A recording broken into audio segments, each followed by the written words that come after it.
부모님이 자녀를 키울 때 행복할 때가 있고 속상할 때가 있지요. 가장 행복할 때는 어떤 때세요? 용돈 줄 때? 효도관광 보내줄 때?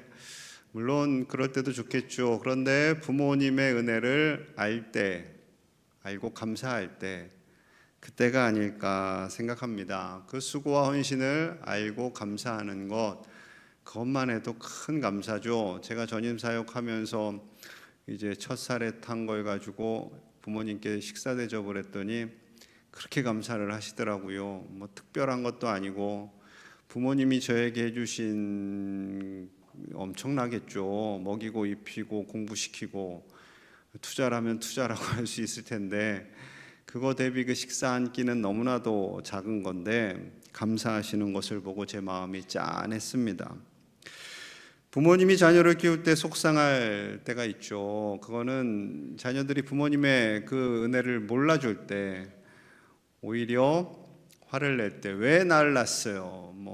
나에게 해준 게 뭐가 있어요? 낳았으면 책임을 져요. 이럴 때 한 대 줘 패고 싶죠. 다행히 저희 딸은 아직까지 거기까지는 안 갔어요. 그것만 해도 감사해요. 참 감사하죠. 하나님 아버지도 살아계신 하나님이세요. 그래서 감정이 있으세요. 감정이 때로는 우리를 향해서 기뻐하실 때도 있고 섭섭해하실 때도 있고 그렇죠. 우리를 사랑하기 때문에 아들을 십자가에 내어주시지요. 그 과정도 참 비참해요. 사랑하는 제자들에게 배신을 당하고 하나님을 경외한다는 사람들에 의해서 고소고발을 당해서 결국 엄청난 고난과 아픔, 그 수치스러움을 다 겪으시고 십자가를 지시게 됩니다. 보혈을 흘리시지요. 그래서 우리의 죄가 용서함 받고 살았어요. 이 은혜를 알기를 원하세요. 이 은혜에 반응하기를 원하세요. 여러분, 그것은 하나님이 우리에게 생색내시려고 하는 것이 아니죠.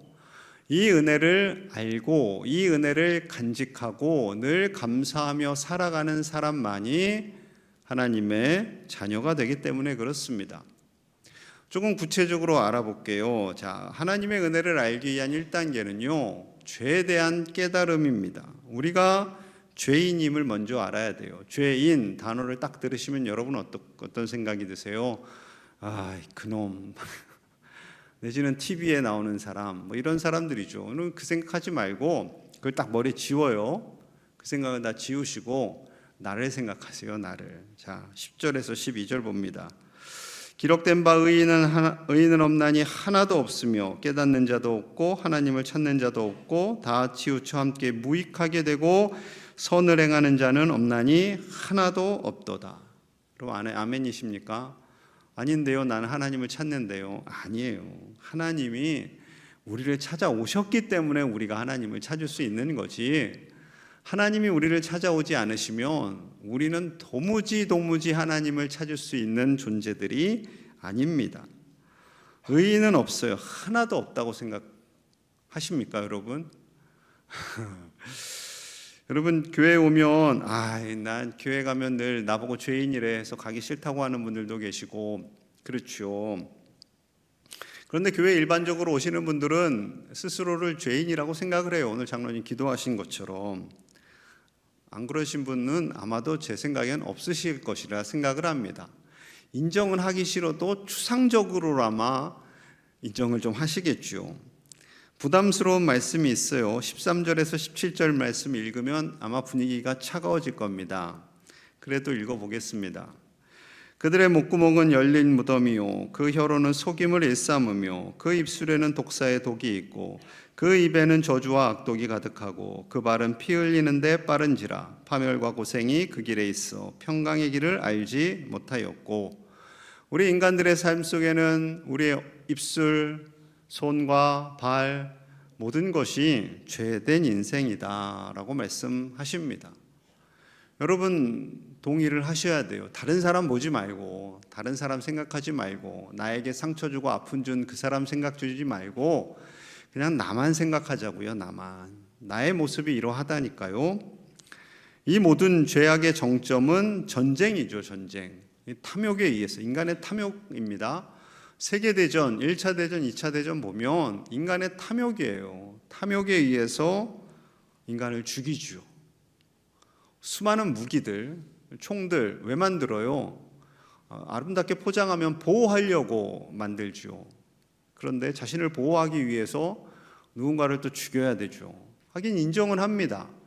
어느 나라가 일본이 우리를 침략했어요. 그럼 가만히 있어요? 아니죠. 싸워야죠. 나라를 지키기 위해서 싸워야 됩니다. 그래서 또 6.25도 있었죠. 말도 안 되는 이념 지키겠다고 같은 민족을 죽였어요. 그 여파가 지금까지도 진행이 됩니다. 우크라이나 러시아의 전쟁, 둘 다 기독교 국가예요. 기독교 국가예요. 그런데 여전히 싸우고 있습니다. 왜 이렇게 악을 행할까요? 왜? 자, 18절에 답이 있습니다. 18절 봅니다. 그들의 눈앞에 하나님을 두려워함이 없느니라 함과 같으니라. 눈앞에 계신 하나님, 시퍼렇게 살아계신 하나님 앞에 두려움이 없어요. 하나님이 살아계시다, 하나님이 내 앞에 계시다 하면 우리가 죄를 정말 지을까요? 안 지을 것 같아요. 여러분, 항상 대부분의 죄는 몰래 진행이 되잖아요. 몰래 진행이 됩니다. 아내 앞에서 외도하실 수 있어요? 당당하게? 절대 불가능하죠. 몰래 해야죠. 몰래. 왜 그럴까요? 하나님을 두려워하지 않기 때문에 그렇습니다. 하나님의 임재의식이 없어요. 그리고 죄에 대한 깨달음조차 나는 괜찮아, 네가 문제야 하는 정죄만 가득하죠. 세례문답을 하다가 새가족들에게 우리가 죄인입니다 하면 당황해하는 분이 계세요. 그분의 놀란 표정을 저는 아직도 잊을 수가 없어요. 그래서 2차에서 성경 말씀이 이렇기 때문에 우리가 죄인이에요 했더니 이해는 하시던데 모르겠어요. 그 마음까지 다 이해를 하셨는지. 리 스트로벨이라는 미국 기자가 있습니다. 아주 유명한 기자예요. 법률 전문 기자. 예일대를 나온 똑똑하신 분이에요. 또 그러다 보니까 이런 분들은 주로 무신론자예요. 합리주의자고. 신은 나약한 사람들이나 믿는 거지. 신은 다 가짜야. 하나님 빼고 모든 신은 다 가짜입니다. 삼위일체 하나님 빼고는 다 가짜예요. 그런데 하나님조차도 가짜야 라고 했죠. 그런데 문제가 생겼어요. 사랑하는 저분의 아내가 교회를 다니기 시작했습니다. 아니, 어떻게 이럴 수가, 똑똑한 내 아내가 어떻게 교회를 다닐 수 있는 건가? 말도 안 되는 일이다. 배신감까지 들었다고 합니다. 그러면 어떻게 해요? 그냥 교회 가지 말라라고 말하는 것은 이 똑똑하고 지혜로운 자신의 기자 입장으로는 할 수는 없고, 왜 기독교가 허구인지, 왜 신은 없는지 내가 이거를 일목요연하게 정리해서 아내에게 제출하고 설득을 시키겠다라고 결단을 합니다. 그래서 예수는 신하다라는 가설을 증명하고자 2년 동안 열심히 책을 연구하고요, 학자들을 만나고요, 정말 애를 썼어요. 성경을 열심히 파다가 어떻게 됐을까요? 레파토리가 예수님을 믿는 거죠. 여러분들도 성경을 파고 성경에 관련된 좋은 책들을 연구하면 연구할수록 어떻게 될까요? 하나님과 더 멀어질까요? 하나님과 가까워지겠죠. 혹시 지금 하나님이 살아계신 것 같기도 하고 안 살아계신 것 같기도 하고 그런 분 중에 혹시 성경을 일독이나 제대로 한번 하셨는지 제가 좀 궁금한데, 신앙서적을 읽고 성경을 아무리 읽어도 나는 하나님이 계신지 안 계신지 모르겠어요 하는 분들은 좀 한번 작정하고 한번 좀 파보세요. 이분도 그렇게 파다가 1981년 11월 자신의 서재 앞에서 무릎을 꿇습니다. 그리고 이렇게 고백했대요. 하나님, 저는 당신이 없다고 확신했지만 모든 증거는 당신을 가리키고 있습니다. 제가 바로 죄인이었군요. 저는 제 힘으로 의로워질 수 없음을 고백합니다. 이렇게 고백하고 그리스도인이 되고 그리고 목회자가 되었다고 합니다. 예수는 역사다라는 책을 썼어요. 저 책이 나중에는 영화로도 상영이 됩니다. 예수는 믿음이다, 예수는 창조주다라는 책을 발간하였지요. 아무리 탁월한 도덕적인 삶을 사는 사람이라 할지라도 하나님 앞에서는요 다 죄인이에요. 하나님 앞에서는 다 50보 100보예요. 이것을 깨닫는 데서 우리의 은혜가 시작되는 거예요. 이 전제가 없으면, 나는 죄인이다 라는 전제가 없으면 하나님께 가까이 나아갈 수가 없습니다. 자, 내가 죄인임을 깨달았어요. 인정했어요. 그 다음 단계가 있어요. 2단계 보시면 예수님이 필요함을 깨닫는 단계로 나아가게 되는 거죠. 23절 봅니다. 모든 사람이 죄를 범하였음에 하나님의 영광에 이르지 못하더니, 모든 사람이 단 한 사람도 예외는 없습니다. 저를 비롯해서 다 죄를 범하였기 때문에 하나님의 영광에 나아갈 방법이 없어요. 하나님께 나아갈 수가 없어요. 우리가 죄를 입고 있기 때문에 그 거룩하시고 깨끗하신 하나님께 나아갈 방법이 없어요. 누군가 도와줘야 돼요. 제가 도와줘요? 아니요, 저도 죄인인데요. 죄가 없으신 분이 도와주셔야 돼요. 그분이 바로 예수님이신 거죠. 24절입니다. 우리 함께 볼게요. 시작. 그리스도 예수 안에 있는 속량으로 말미암아 값없이 의롭다 하심을 얻은 자 되었느니라. 아멘. 예수님 안에 있는 속량, 예수님 안에 있는 속량, 그것이 바로 예수님의 십자가죠. 예수님께서 희생제물이 되셨어요. 친히 우리가 죽어야 되는데, 그 십자가에 우리가 달려야 되는데 예수님이 대신 달리십니다. 이것을 예수님께서는 이미 구약 성경에 예수님의 출생, 태어나는 지역, 또 어떻게 예수님이 호흡을 멈추시게 되실지 다 살짝 말씀을 해 놓으셨죠. 그리고 예수님의 십자가로 우리가 값없이 은혜를 받습니다. 그런데 이미 예수님이 값을 다 치르셨죠. 예수님의 피값, 우리는 값을 안 치른 것 같지만 예수님이 다 값을 치르신 거예요. 이것이 은혜입니다. 이것이 진리입니다.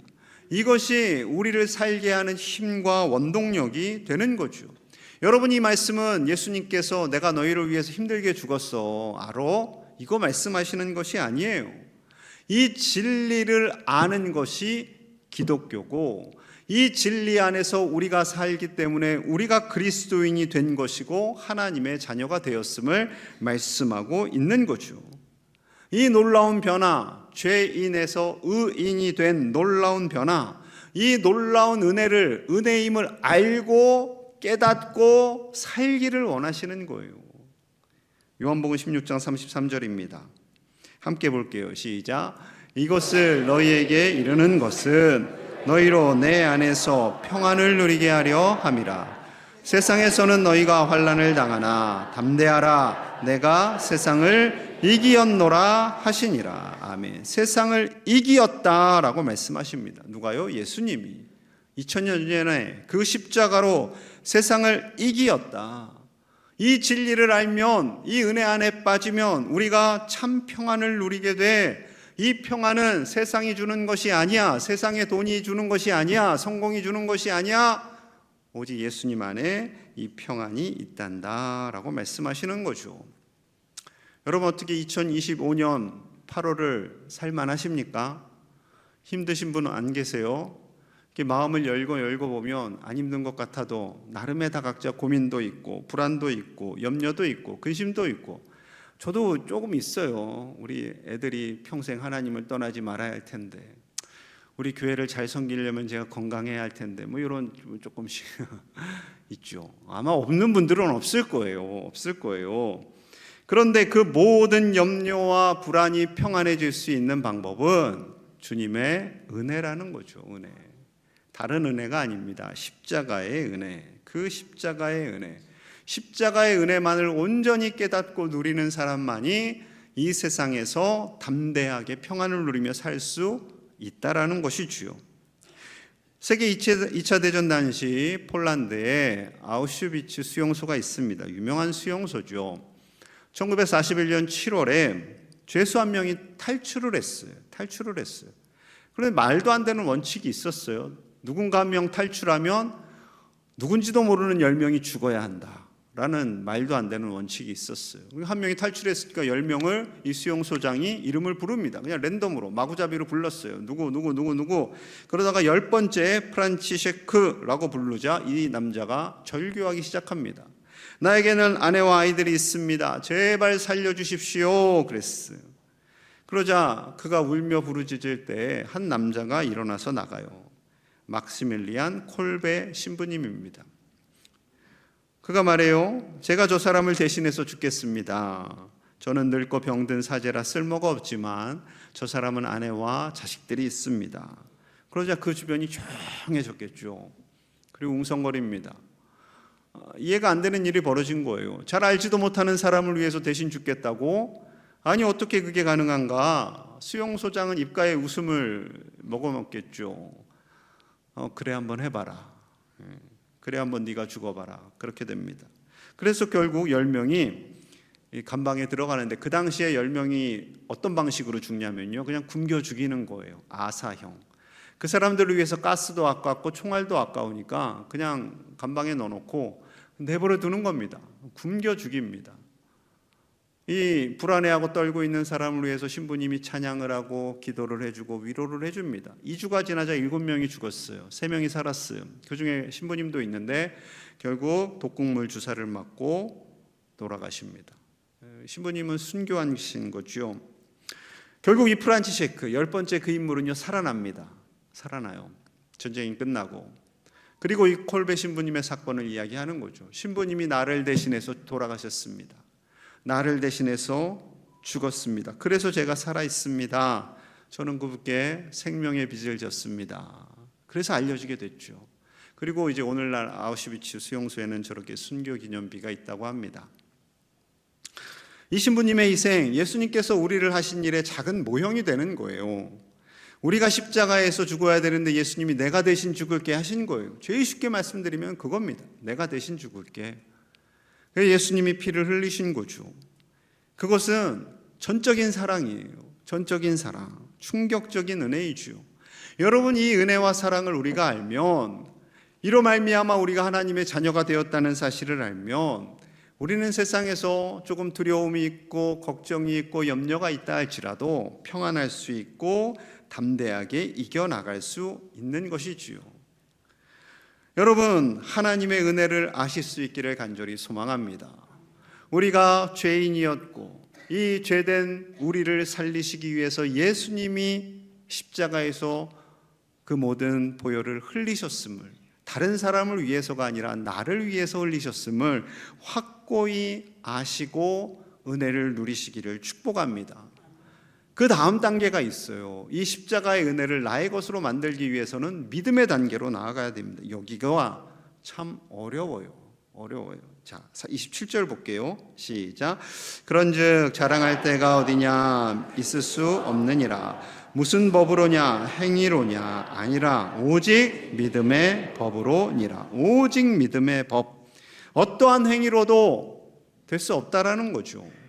여러분, 우리가 교회에서 이렇게 예배드리는 것은 우리가 너무나 도덕적이어서, 윤리적이어서, 착해서, 선해서 여러분 자기 발로 교회 왔어요 라고 하시는 분들이 간혹가다 있어요. 제 발로 저는 걸어왔어요. 천만에 하나님께서 그 마음을 움직이신 거죠. 하나님께서.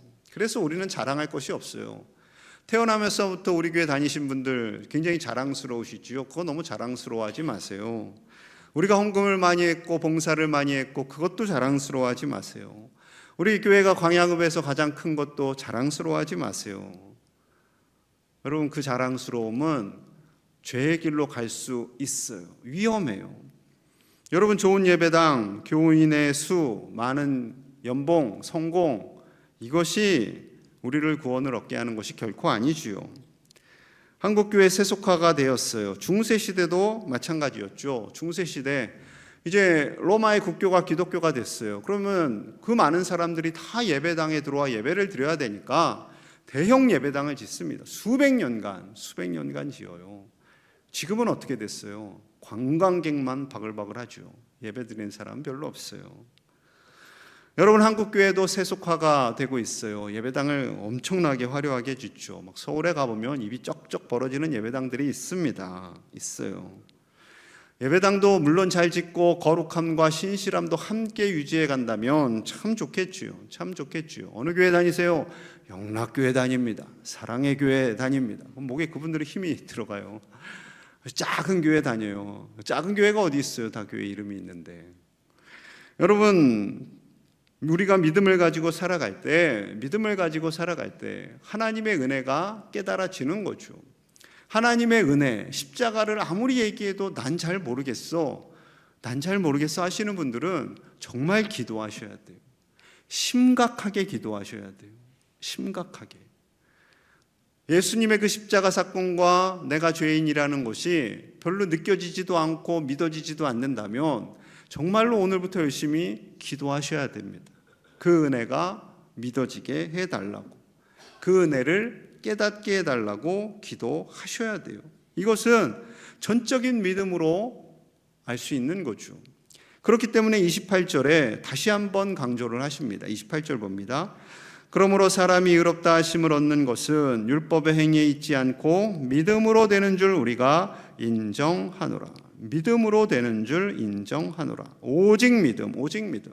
그래서 종교개혁을 일으킬 때 5가지 가장 중요한 핵심 주제이자 기독교의 진리가 선포됩니다. 오직 믿음, 오직 은혜, 오직 예수, 오직 말씀, 오직 성경, 그리고 오직 하나님께 영광. 이 5가지. 그래서 종교개혁이 진행이 되죠. 1829년에 찰스 블론딘이라는 사람이 태어납니다. 이분의 직업은 줄타기 선수예요. 줄타기예요. 옛날에는 서커스 많이 했잖아요. 그래서 유럽 사람인데 미국에 건너가기도 하고 유럽에 가기도 하고 해서 줄타기로 막 돈을 벌고 인기를 끌었던 사람이죠. 한 번은 나이아가라 폭포 1959년 6월에 아마도 제가 정확하게 어느 위치인지는 모르겠습니다. 그런데 저기였다면 참으로 실감나지 않았을까 생각을 해서 대략 그려본 거예요. 저런 이제 곳을 저기나 저기 어디 귀퉁이에서 줄을 매달고 왔다 갔다 하는 거예요. 사람들이 막 박수치고 난리가 났어요. 그러자 이분이 더 흥분돼가지고 관중들에게 소리를 칩니다. 제가 한 명을 업고 저곳을 다녀올 수 있을까요? 줄을 탈 수 있을까요? 그랬더니 주변에서 아우 가능하다고, 할 수 있다고, 당신은 할 수 있다고, 정말 저를 믿습니까? 믿는다고. 그럼 여러분 중에 한 분만 나와보세요. 그랬더니 조용해지는 거죠. 미쳤나 보다 저 사람이, 제정신이 아닌가 봐, 막 웅성웅성합니다. 그러는 중에 한 남자가 제가 등에 업히겠어 그런 거예요. 당신은 나를 믿습니까? 믿는다라는 거예요. 그리고 이제 업어가지고 건너갔다 왔어요. 근데 사람들이 또 난리가 났죠. 알고 봤더니 그 사람은 헨리 콜코드라는 블론딘의 매니저였습니다.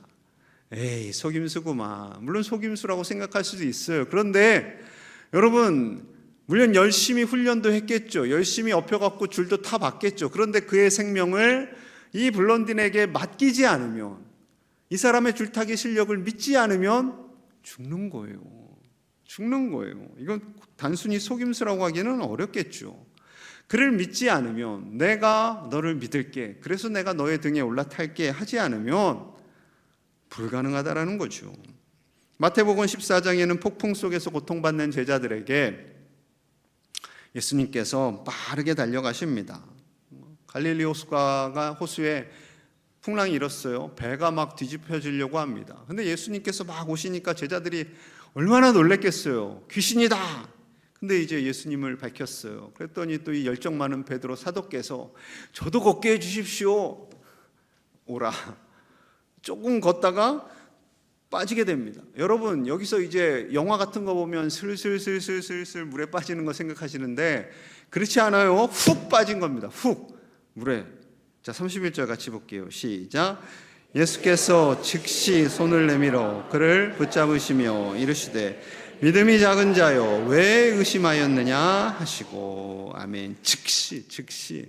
안 그러면 죽으니까. 여러분, 베드로의 직업은 어부예요. 어부들은 수영 엄청 잘합니다. 그런데 그가 아무 손 쓸 수 없을 정도로 빠져들어갔다는 거는 그만큼 풍랑이 강력했다라는 거예요. 예수님이 즉시 손을 잡을 수밖에 없었다라는 거죠. 말씀하세요. 왜 믿음이 없는 자가 되었느냐라는 거죠. 왜 의심하였느냐. 처음에 믿음을 좀 끝까지 가지고 가지 왜 의심하고 믿음을 잃어버렸느냐라는 말씀입니다. 여러분, 믿음이 우리를 살게 하시는 거죠. 혹시 또 오늘 서천 가서 무리를 걷겠다 하시는 분 없기를 축복합니다. 걸으실 수 있는 분은 딱 조건이 있어요. 예수님이 허락하신 분만 가서 걸으세요. 예수님이 허락도 안 했는데 착각하시면 절대 안 됩니다. 여러분, 믿음이 우리를 살게 하는 거예요. 믿음이. 하나님께서 주신 그 믿음, 하나님께서 주시는 그 은혜, 내가 죄인임을 깨닫고 십자가의 은혜를 알고 그리고 그 은혜가 다 믿어질 때 우리는 이 세상에서 때로는 공격도 들어오고 두려움도 있고 아프기도 하고 미래가 염려가 되지만 주님의 평안을 누릴 수 있게 되는 거죠. 그 풍랑일 때 예수님께서 배에 타셨을 때 그때도 제자들이 벌벌벌벌 떨었을까요? 그럼 좀 문제 있는 친구죠. 그렇지 않아요. 그 배에는 평안이 임하게 되는 것입니다. 사랑하는 여러분, 하나님의 은혜를 알고 믿으시기를 간절히 소망합니다. 그래야 해서 참된 평안, 하나님께서 주시는 평안, 세상이 주는 것이 아닌 주님의 평안을 날마다 누리며 살아가시는 저와 여러분들 되시기를 간절히 축복합니다. 우리 함께 마음 모아서 기도하겠습니다. 하나님, 죄악으로 오염된 세상을 살아갑니다. 우리도 어쩔 수 없는 죄인임을 고백합니다. 그러나 예수님의 십자가로 우리를 살리시고 자녀되게 하심 감사합니다. 이 놀라운 은혜가 믿어지게 하여 주시옵소서. 믿음이 없음을 불쌍히 여겨주시고 하나님의 놀라운 은혜를 믿고 이 어렵고 힘든 세상을 담대하게 믿음으로 살게 하여 주시옵소서. 그리하여 주님의 크고 놀라운 평화가 우리의 마음속에, 우리의 가정 속에, 우리의 자녀손들과 우리 교회, 우리 나라 위에 가득 임하게 하여 주시옵소서. 하나님을 모른 채 살아가는 북녘 땅과 전쟁 중인 나라들 위에 하나님의 은혜를 더하여 주시고 하루속히 인간의 죄악과 욕망이 그치고 하나님의 평화가 임하게 하여 주옵소서. 예수님 이름 받들어 간절히 기도하옵나이다. 아멘.